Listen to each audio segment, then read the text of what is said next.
Hi everyone. Okay, today we're going to talk about trimming our half square triangles before we press them open. So this is the method that I like to use. I think it's faster, I think it's quite easy to do, and I never seem to have much of a problem doing it this way as opposed to pressing open and then trimming.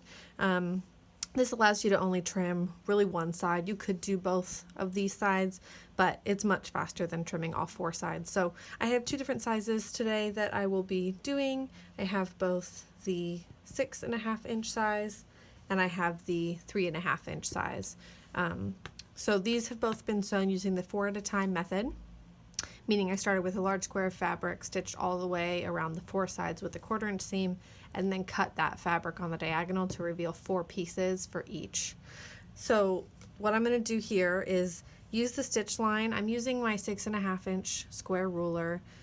This is by far the best because we're trimming to 6.5 inches on these big ones, so it's just sort of the easy option. You're going to line the corners of the ruler here, or the 6.5 inch markings on both sides, so that your center line goes directly across, meeting on the stitch line here.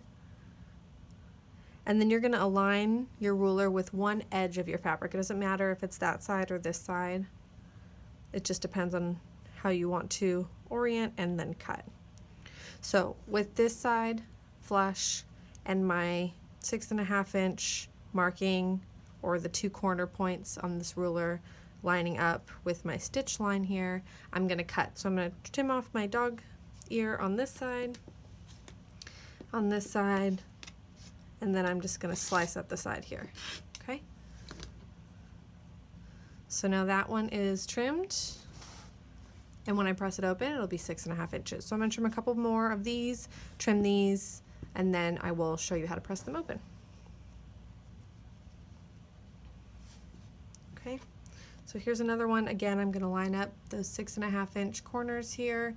On this ruler, because it's a square, it has a 45 line right there, so it's actually quite nice to be able to line up the 45-degree black line here right on my stitch line. Okay, so again, trimming the 2 bottom corners and the 1 edge, and done. See how fast that is? So let's move on and do some of the 3.5 inch pieces. So with these, I'm still going to use my 6.5 inch square ruler. I'm just going to look for the 3.5 inch markings. If my corner, my number 1 corner is at the top here, I'm going to look for my 3.5 inch arrows here and here. And those are the arrows that I'm going to line up on my stitch line here. Okay, so I'm going to make sure this arrow is pointing and touching that corner of the stitch line. I'm going to make sure one of my edges is straight, and then I'm going to make sure that my other arrow is pointing and touching on the stitch line here. Okay, and then I'm just going to cut up one side. These have much less to cut to trim off, so tiny little trimmings there, but that is done. I like to go back with my scissors after I trim them all. I like to go back in and then do my dog ears with scissors like this, so that when you press you don't have any overhangs. But I'll show you, you can also just do that with your rotary blade. So again, I'm going to line up these 2 3.5 inch markings and align one edge of my piece. Get my tiny little trimmings off. So instead of going back with scissors, you could just trim both of those off like that. Okay, let's do one more. So this is the same method for any size that you would do.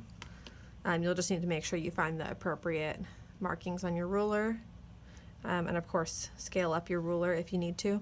So if you're doing a half square triangle where, let's say, you're having a hard time lining up a side to get that really straight, but you can line up your points down here, do that first. These points matter most because that's the actual distance between the size of your piece, and then you can cut both sides if you need to, if it's looking a little bit fussy and you can't quite get a straight edge. So I have trimmed a few, so now I will show you how to press those. The Bold Burst Quilt will have both sizes, 6.5 and 3.5. And I like to press all of mine so that the bulk of my seam is going towards my main fabric, which in this case is my colored fabric as opposed to my white, which is my background.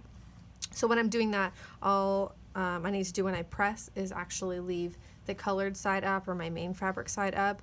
I like to give a quick little press to set the stitches, and then I'll sort of open with my fingers and slide my iron right across. Okay, so now that's done. You can see I don't really have any dog ears overhanging there because I trimmed them off, and the bulk of my seam is pressed towards the main fabric side.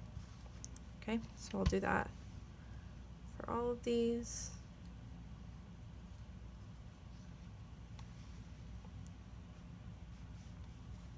I like to batch sew, so what I will do is sew all of my half square triangles, cut all of my half square triangles on the diagonal, trim all of them, press all of them, and then I'll have the blocks. I don't tend to do one at a time. Okay, so there are my small pieces, and you can see on the ruler here. Let me get the mat so you can see a little bit better. But I've got exactly a 3.5 by 3.5 inch square. Ta-da!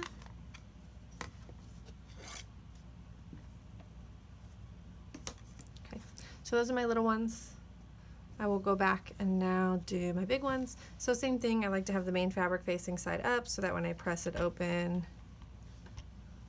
I have the bulk of the seam going that way. I'm working on a bias edge here, meaning it's a little bit stretchy because I have triangles. So do be careful when you're pressing to truly press and not really wiggle your iron too much and stretch that seam out.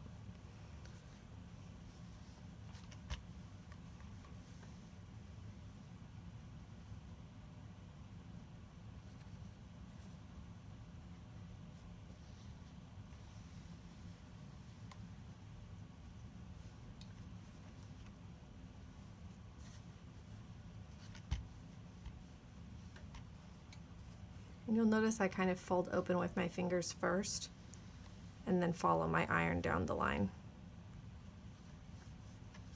Okay, so those are done now too. And they line up perfectly with the size of my ruler here. Ta-da! Okay, that's it. Trimming half square triangles before you press.